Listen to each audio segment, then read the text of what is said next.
Let's go back to your calls. In fact, who's up next here, John? I got so many, I got lost track. Josh in Missouri, you're on the air. Go ahead. Hi, Alex. Big fan. Thank you, sir. God bless you. What's on your mind? Yes, I agree with the truth of 9/11 being brought out to the American public. I think that it should be on the forefront of Americans' minds. I admire Charlie Sheen for stepping up and doing his part. I, too, being a radio host here in the local area of Joplin, Missouri, try to get the word out as much as possible. But whenever I read this, I was on the edge of my seat all weekend waiting for today to arrive. And whenever I read this letter this morning and got to the bottom, I was sorely disappointed. Yeah, well, let me just say this, and I appreciate your call, but let me try to explain something here. We brought you Willie Nelson. We brought you Jesse Ventura. They went public for 9/11 Truth here on the air. In music, doesn't really get bigger than Willie Nelson. He's in the top 3 or 4 most popular people out there that are still alive. Right up there at Bob Dylan level, Mick Jagger level, Johnny Cash level, but Johnny's not here. We brought you Charlie Sheen, and people poo-pooed that when it happened. I told you in the video yesterday that was the start, okay? The letter is written so that the media will pick it up, and so that it isn't just a boring 20 points, that it's about the meeting he wants to have with the president.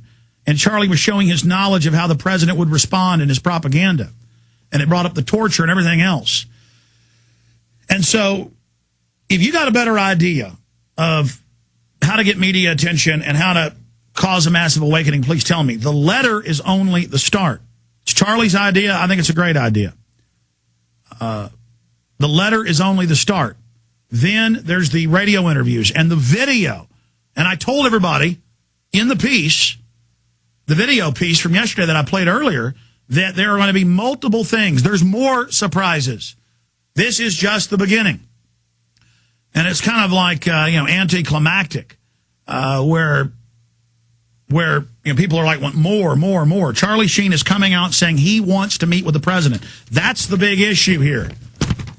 Have you seen the story? Charlie Sheen requests meeting with Obama over 9/11 cover-up. Actor demands investigation be reopened after majority of 9/11 commission members say government lied about official story.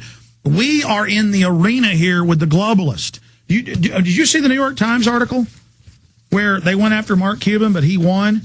Where the White House... In fact, what's the headline on that? You guys printed it earlier? I mean, we told you they were threatening Mark Cuban. Here it is, insider trading or political persecution. Then it came out, White House emails, Securities and Exchange Commission calling him up, threatening him about, you better not make that 9/11 film or we're going to destroy you. And he pulled out of it and said, my God, but they still went and tried to prosecute him. And it came out in the New York Times. Show people the article that are watching at prisonplanet.tv.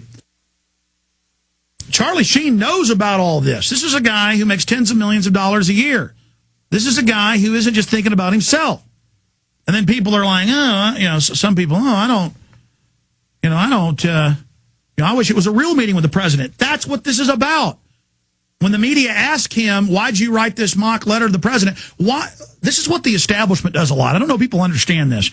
In fact, Google and print off for me Gary Hart letter to Iran, Huffington Post, and then we question him about it. It's in Truth Rising.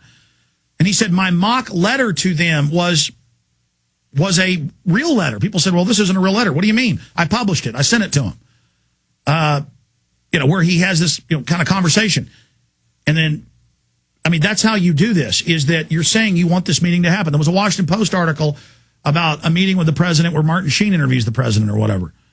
Or was an interview, like somebody was interviewing Sheen like he was the president in the Washington Post. The point is that it's done so that people will read it and see the 20 points and understand, my God, what would happen if the president did see this?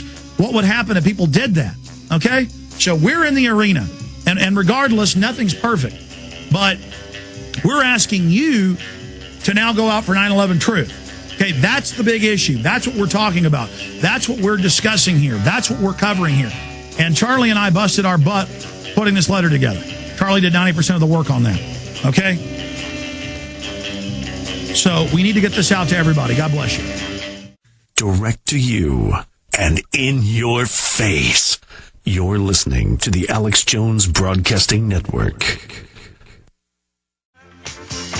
Ladies and gentlemen, the big news is that Charlie Sheen is going on this show Wednesday, Thursday, and Friday, that he is asking for a meeting with President Barack Obama.